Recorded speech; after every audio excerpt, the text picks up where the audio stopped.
Hello, my name is Sam Kim and welcome to the APA 7th edition Citation Workshop. With me in this workshop is Instructional Services Librarian Jessica Keebler. And this workshop is in collaboration with the Writing Center and their coordinator, Kate Mulholland. Now in this workshop, we will cover all aspects of APA 7th edition citations, and this includes references list, in-text citation, and formatting. So to start things off, in a references list in any APA paper, some information is universal in terms of requirements, and that would be authors, publication dates, and titles. Now, additional pieces of information may be necessary depending on the medium of the source. And this table highlights some commonly used examples. So for books, a publisher name would be required. Now, if you're coming from APA 6th edition, you would need the publisher location, but APA the 7th edition no longer needs that. If you're citing a chapter title, so if you only use one chapter out of an entire book, you would cite a book chapter rather than the entire book, in which case chapter title is required. However, if you're citing multiple chapters in a book, then it is more practical to cite the entire book. Now, if you're using a specific edition or version of a book, you would have to provide that information as well.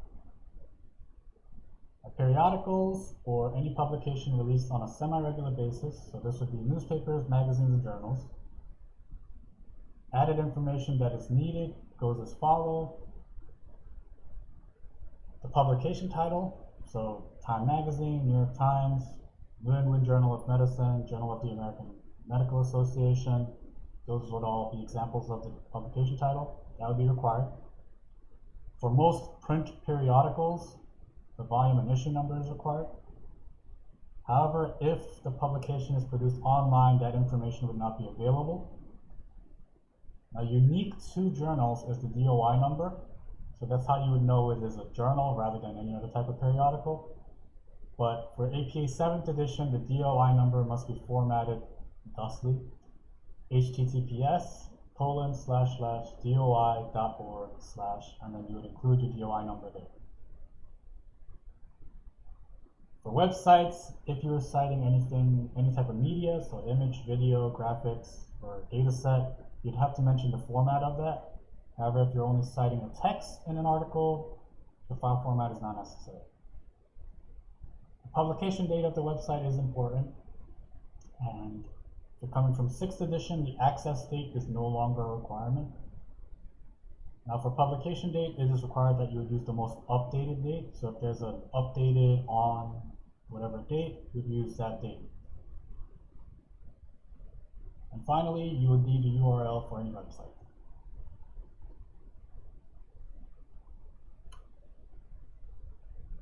This is an example of a references list in 7th edition.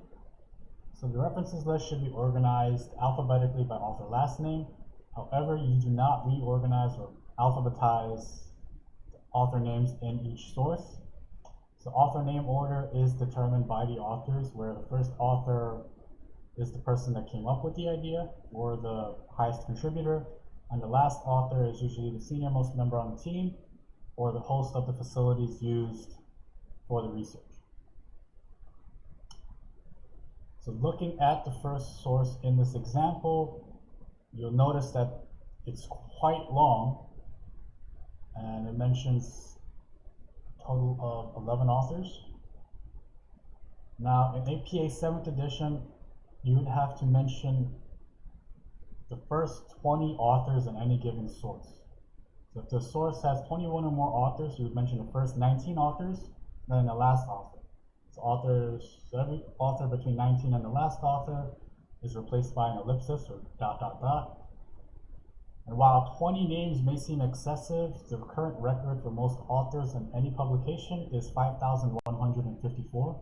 And this was a publication about the Higgs boson using the Large Hadron Collider, hence why there's so many authors. Now regarding the text of a reference, sentence case is utilized except for everything after a colon. So in this case, obesity was capitalized, like in any ordinary sentence, and then is there a role for leptin was capitalized because it came after a colon. Proper nouns will retain their capitalizations since they're proper nouns. Regarding any unique fonts used in a reference, the publication title would be italicized along with the volume number. So for the first source, it's Annals of Saudi Medicine, that's the publication title, and 39 is the volume number, which is italicized. Now 5, the number 5 in parentheses, that would be the issue number, and the issue number retains normal font and is placed in parentheses. If you have a page number, usually available for print publications, you would put that after the issue number. And unique to journals, the DOI link, not the number anymore, the link would be placed at the end. So https://doi.org and the DOI number. And the second source is an example of an online publication, as there's a lack of volume and issue number. And the third source is an example of a book. So critical environmental communication is the book title, and book titles would be italicized. And then we have Rowan and Littlefield Publishing Group as the publisher name. Now the last source is an example of a website. The publication date is provided along with the URL.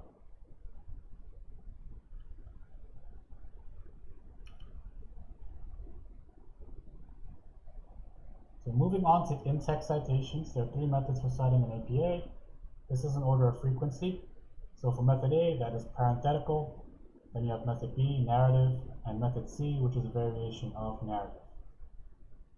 So method A is the most frequently used because it is the most inclusive in terms of citation information. It has everything you need,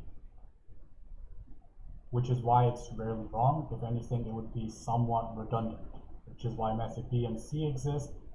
So if you mention one part of the source, so let's say the author name, then you would exclude that in your citation, so it'd just be year.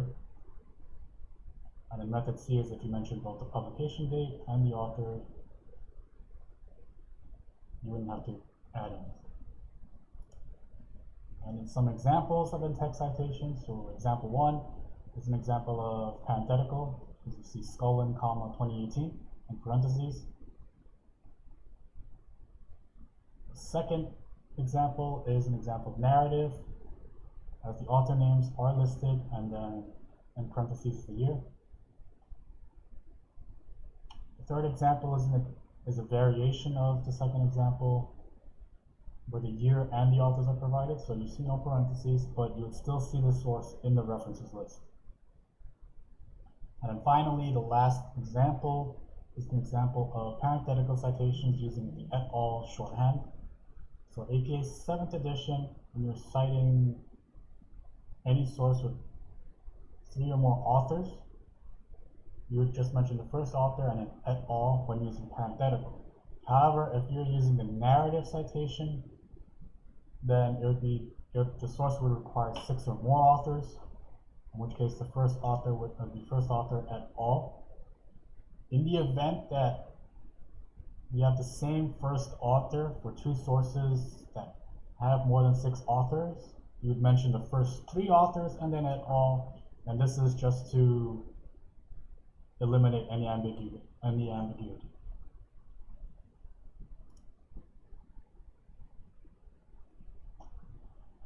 So moving on to formatting.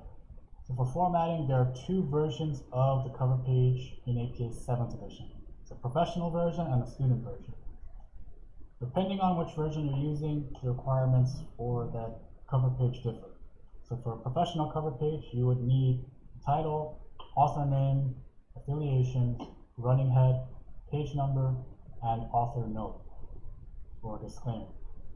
For a student cover page, it would require the title, author name, department and institution, course name and code, instructor name, due date, and page number. And we'll go into examples of these later on. Regarding other aspects of formatting, there are rules regarding headings and section organization. And for APA 7th edition, like with many other citation styles, they use double spacing. This is to make it easier for you to read and edit the paper. So regarding headings, there are 5 levels for headings. So starting at level 1, we have centered bold title case. And then level 2 is left align bold title case. Level 3 left aligned bold italics, title case. Starting from level 4, it gets a little different. So it's indented and it ends with a period. And this is important because you would start your sentence in that same line. Level 5 is indented, bold italics, ending with a period. For some examples, we have method, literature review, so that's bold, centered, title case. Level 1, population, subheading, subtheme is an example of level 2, since it is now left aligned. Young adults, elderly are both examples of level 3 as they're left aligned but bold italics. Now under test 1, you see young adults ends with a period and it says start a paragraph. So you would start the paragraph right there in that same line.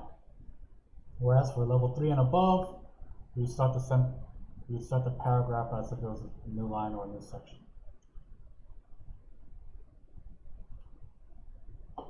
Now when abbreviating in APA, the rule is to spell out what you're abbreviating first, mention the abbreviation, and then you would utilize that abbreviation for the rest of the paper. So as an example, the American Psychological Association, APA. So I'd spell out American Psychological Association and then APA, and then after that I can just say APA.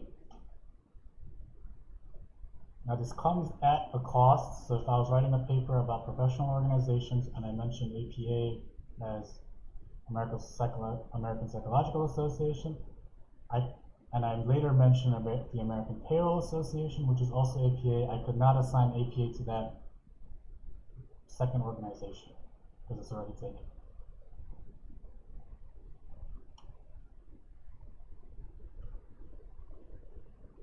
Now this abbreviation rule also applies to your in-text citations. So if you're citing a professional organization or a governmental body, like the American Psychological Association or the Center for Disease Control, you would have to spell out the organization first, and then abbreviate it, and then you could use the abbreviation in text, whether it be parenthetical or narrative. So as you can see in the first line, according to the American Psychological Association, APA 2000, so that's narrative citation. And the second line is second for its perfect example of resources made by specialist organizations, APA, 2000. So assuming those two lines were in the same paper, I spelled out American Psychological Association in first, and now every subsequent mention I can shorthand it.